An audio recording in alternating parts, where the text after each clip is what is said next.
Hello guys, welcome back to my another vlog.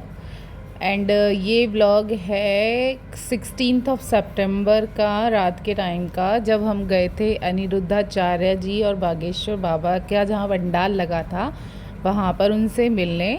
Actually 11 सितंबर से almost चल रहा था। मुझे पता लास्ट में पता चला। वैसे तो मैं कविश के साथ दिन के टाइम में नहीं आ सकती थी, पर मेरी भाभी से मेरी थोड़ी बात हुई थी, तो उसने मुझे बताया था कि वहाँ पे ना मेला भी लगा है, तो उसकी वजह से हम लास्ट नाइट ऑलरेडी थोड़ा घूम के जा चुके थे, जिसे देख के मुझे बहुत अच्छा लग रहा था।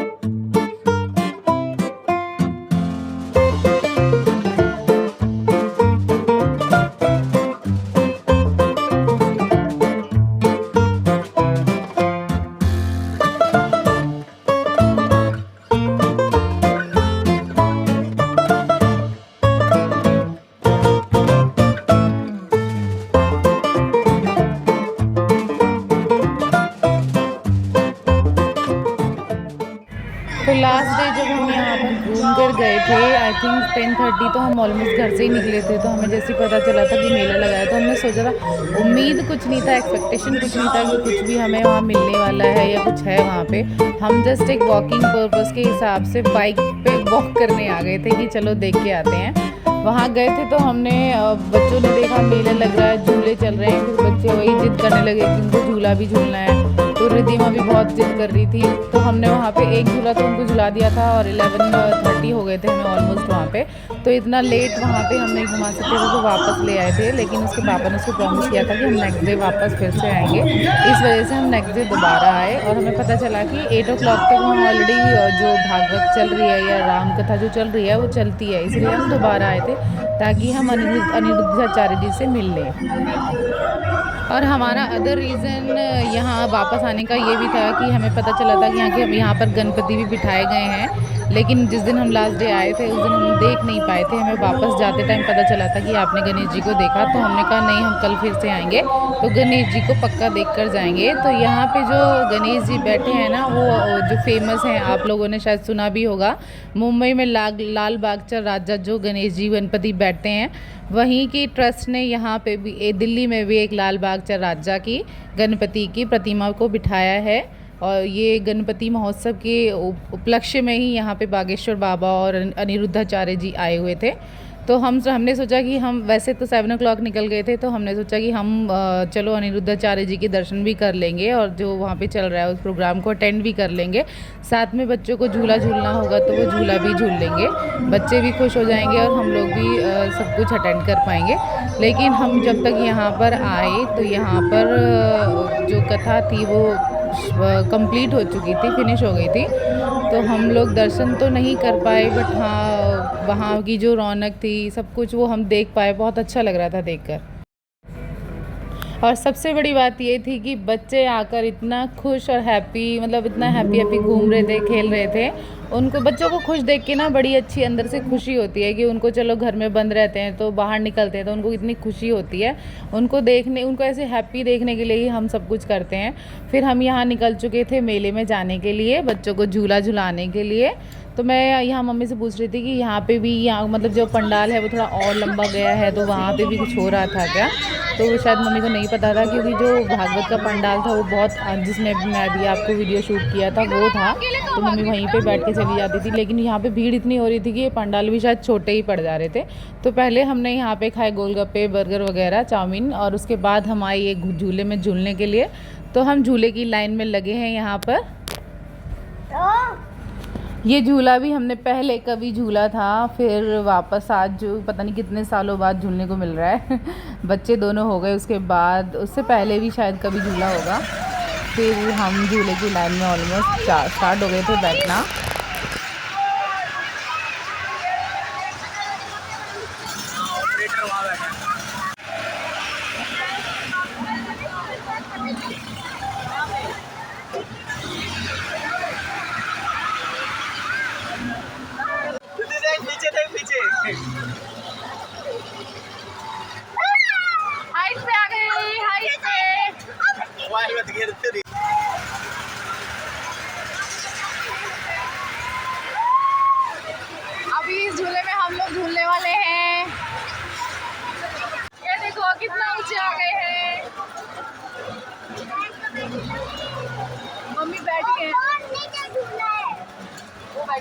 कविश का ये नहीं पता पर कविश नहीं दिख रहा मेरे को।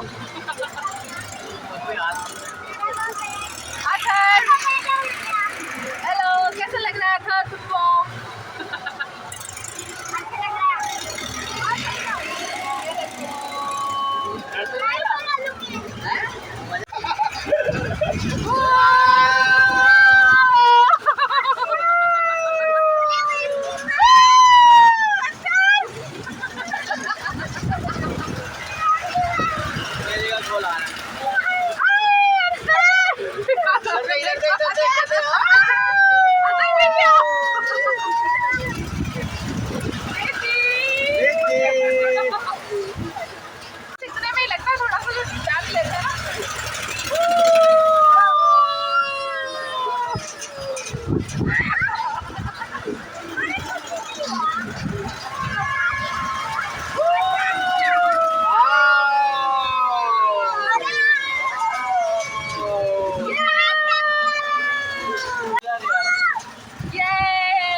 वो झटके मारता है वो गोल वाला।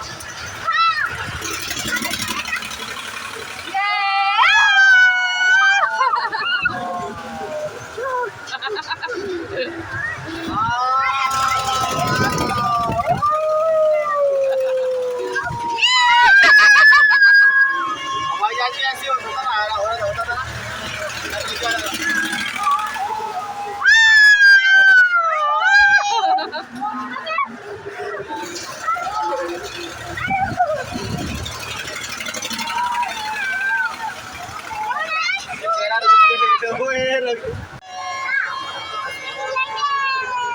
ओके गाइस, अब हम उतर रहे हैं। अथर कैसा लग रहा है आपको? कैसा लग रहा है निक्की? अब हम उतर रहे हैं, मजा आएगा। फिर हम यहाँ से झूले से उतरने लगे थे। उसके बाद बारी थी कविश और कविश की दादी की। तो हमने कविश को और दादी को ऐसे झूले में मतलब झूलने के लिए बोला जिसमें दोनों को ही कोई प्रॉब्लम ना हो, मम्मी को भी चक्कर वगैरह ना आए और कविश भी आराम से झूल ले। तो कविश भी इसी झूले के लिए बहुत जिद कर रहा था और मम्मी को भी ये कंफर्टेबल था, इसलिए हमने दादी और पोते दोनों को इस झूले में झूलने के लिए बिठाया था, जिसमें दोनों ही एंजॉय कर रहे थे। और अनफॉर्चुनेटली उसमें एक टॉय था जिसकी वजह से कविश बहुत ईजीली उसमें बैठ गया था। नहीं तो मतलब ये इस झूले को ना मुझे ट्वाइस रुकवाना मतलब स्लो कराना पड़ा था, क्योंकि मुझे ऐसा लग रहा था कि कविश और मम्मी थोड़ा गिरने जैसा हो रहे हैं। तो मैंने झूले वाले भैया को बोला था, मैंने कहा भैया इधर देखो स्लो करो, शायद मम्मी को चक्कर आ रहे हैं, मेरी मदर इन लॉ को। पर मैं मतलब दोनों बार स्लो करवा के मैंने फिर स्टॉप करते टाइम मैंने मम्मी से पूछा, मैंने कहा मम्मी आपको चक्कर आ रहे थे क्या? तो मम्मी कह रही नहीं चक्कर नहीं आ रहे थे, वो थोड़ा ऐसा लग रहा था कि गिर ना जाएँ, इस वजह से वो झुकी हुई थी। तो मुझे डर लग रहा था कि कहीं कविश और दादी दोनों ही ना गिर जाएँ, इस वजह से मैं स्टॉप करा रही थी ट्वाइस। फिर उसके बाद दोनों ने काफ़ी इन्जॉय किया और मुझे भी अच्छा लगा था। उसके बाद हम वापस पंडाल में आ गए, क्योंकि यहाँ पे आके ना लिटरली बहुत अच्छा लग रहा था, बहुत बहुत ज़्यादा अच्छा लग रहा था। ऐसा लग रहा था कि हम उस टाइम पे क्यों नहीं आए जिस टाइम पे भागवत चल रही थी या जो कथा चल रही थी। यहाँ पे आते ना तो शायद उस टाइम पे और ज़्यादा अच्छा लगता। ये देखो हमारे तीनों बच्चे खेल रहे हैं, क्योंकि उन्हें खुला मैदान मिल गया है खेलने के लिए, जिससे फुल ऑन एंजॉय कर रहे हैं।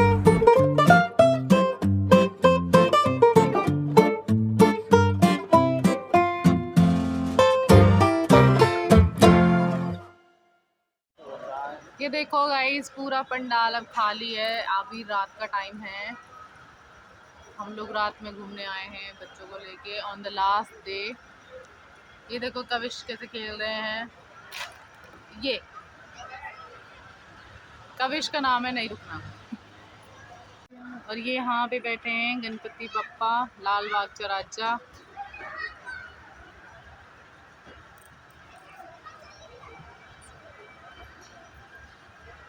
ये देखो हमारे दोनों बच्चे कैसे निकल के आ रहे हैं जालों में से। अथर्व ने कितना सारा टीका लगाया। ओके गाइस, तो मैं इस व्लॉग को कर रही हूँ यहीं पे एंड। उसके बाद हम वापस आ गए थे और खाना वाना बनाया, उसके बाद खाया और सोने चले गए। तो आपको मेरी वीडियो कैसी लगी? अगर अच्छी लगी तो लाइक करना। अगर आपने मेरा चैनल अभी तक सब्सक्राइब नहीं किया है तो पहले मेरे चैनल को सब्सक्राइब करना। और कैसा लगा, कुछ इम्प्रूवमेंट चाहिए तो प्लीज़ कमेंट भी करना। फर्दर कुछ होता है तो मैं न्यू ब्लॉग डालूँगी। और हाँ, हमारा बेंगलोर से रिटर्न का दिल्ली तक का व्लॉग अभी तक नहीं आया है, मैं उसको भी बहुत जल्दी डालने वाली हूँ। एक्चुअली मुझे ना वॉइस ओवर करने के लिए ना कविश और रिद्धिमा का शांत होना बहुत रिक्वायर्ड होता है, उसके बाद ही मैं कुछ कर पाती हूँ।